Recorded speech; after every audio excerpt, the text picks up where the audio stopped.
welcome back to In the Can. We've got a very interesting film in studio today. We'll be talking to the filmmakers and the subject of this next documentary, Me at the Zoo. We've got Chris Crocker here. Welcome. He is the subject, the guy that the camera is on, and then our co-director is Chris Moukarbel and Valerie Veatch. Welcome, guys. Thank you.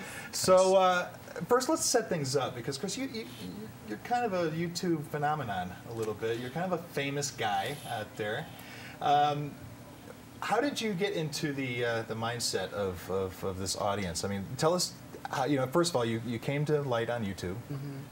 Yeah, I started making videos because I live in a really small town in Tennessee, and I had to drop out of school in 8th grade because the bullying was so bad. And I don't know, I didn't really have any friends to turn to, so I just started turning to video making, and that's kind of, it would just happen by accident. So, yeah. And then you just started getting a following. I think the one famous video is the one with your reaction to the maltreatment of Britney Spears. Yeah, that's the most mainstream video that ever blew up or whatever. But I was doing videos a long time before that, and the documentary really gets into that. So. Right, and it's fair to say, I mean, that wasn't the only one you did. Obviously, there was several of them, and they're still out there. So we've got Chris out there, and you discovered him and thought there was a story there. Totally.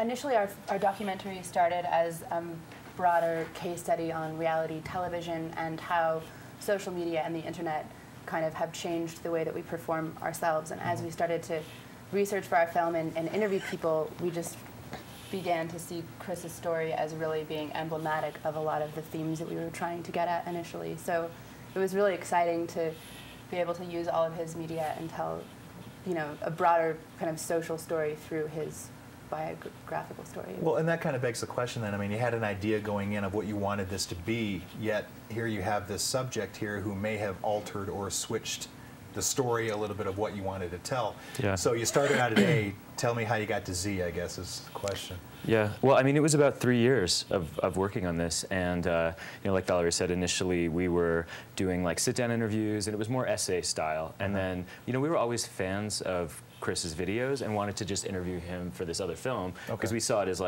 kind of the continuation of this kind of process. It would end with Chris and his work. And then after getting to know him, and we became friends and just realized that kind of this collaboration and being able to have access to all of his videos over the years. He's made thousands of videos, so we sort of wove this story together between stuff we've been shooting over the past few years, his footage, and then the kind of response video media fallout online. So a lot of the film is actually our YouTube clips. So this was kind of a switch for you, Chris, because up until now you've had complete and total control over the way that you presented yourself to the world. Yeah. You were the producer, you were the director, you were the actor, you were the spokesman, you were the writer. All this. Now you got these two people coming in and saying, we're going to tell your story from now on, at least for a minute. What was your reaction to that? It's really vulnerable to I mean, a lot of what I do is vulnerable anyway because I just sort of wear my heart on my sleeve on my channel or whatever, but to have my story be told by other people is really crazy because it's like you said, I'm used to just shooting my videos with my own camera and uploading it and controlling what they see. So it was really vulnerable letting them tell it, but I'm happy with it. So. Yeah, a lot of what you did, I mean, you can tell that it wasn't really prescribed. I mean, there were some videos where you would just hit the play, record button and just go. Yeah. And then there was other ones where you actually had a message or kind of a point to bring across. So how did you balance that between kind of that raw energy that Chris has and what he's all about in his message? The writing process of the film was really the editing process, and so it was just kind of trial and error and experimenting with different structures of the story and different pacing. And once you see the film, you'll kind of see how Chris's videos really drive a lot of the energy of the film. And once we kind of surrendered to that being the main energy of the film, it was kind of easy just from there to sort out what belonged in the film and what didn't, and how to construct it from there. As well. Let's take a look then. I know you brought a clip. Here is a quick glimpse, kind of a teaser of Me at the Zoo. I love Chris Crocker. I love Chris Crocker. I mean, even his name says famous. Chris Crocker. I love you. When I watched his very first... Apparently somebody loves you, Chris. Apparently. Yeah. You know, there are a lot of, on YouTube, there are a lot of response videos to Chris's work. Right, yeah, that's... Yeah, looks like so one our of them. film includes a lot of different young video bloggers who have made their own material responding to Chris's videos, and that was one kind of meme that took off, that a lot of kids did a parody video of that girl who made a fan video. Sure. So it's really exciting to uncover all this stuff on the internet. It was kind of interesting. I did watch several of your videos last night, just knowing that you guys were coming in today, and I started reading a lot of the comments. So you've got comments from one side, you got comments from the other side, obviously. Does that motivate you? Did it make you sad or frustrated? I mean, because there were some things that you really kind of put your heart out there. And then there's some pretty, you know, hard things that came back. Right. Well, when the initial reason I started making videos is because I wasn't accepted anyway. When you've never been accepted by society or shown acceptance from an early age, you can kind of handle that criticism. So it doesn't really faze me. I don't make videos for people's reactions, but they're there. So I don't know. I'm a little immune to it at this point. So.